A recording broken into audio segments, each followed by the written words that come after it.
Schweizerinnen und Schweizer, auch das Ausland hat die Richtungswahl in der Schweiz mit Interesse verfolgt. Wir waren auf alles gewappnet. Wir haben uns vorbereitet auf den Sieg der Sozialdemokraten, aber auch auf den Sieg der politischen Mitte. Nur mit so einem Rechtsrutsch hat selbst mein verstorbener Papa nicht gerechnet. Neutralität und die Unabhängigkeit von der Demokratischen Volksrepublik Korea verbietet mir, den Entscheid vom Schweizer Souverän zu kommentieren.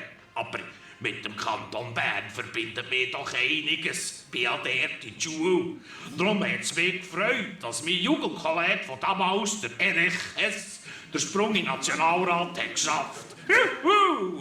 Wir haben ja lange den gleichen Coiffeur gehabt. Erich und ich habe nur oben für die Haare jetzt ein bisschen länger wachsen. Ich bin Alter von Lutzer.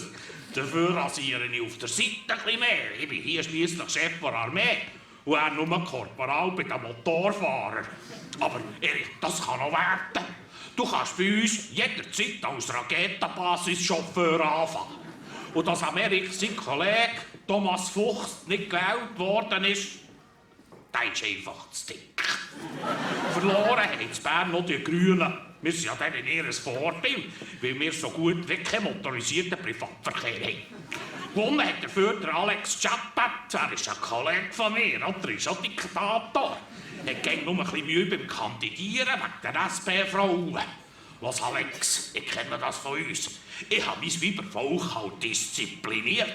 Da ist er fertig mit gemaulet.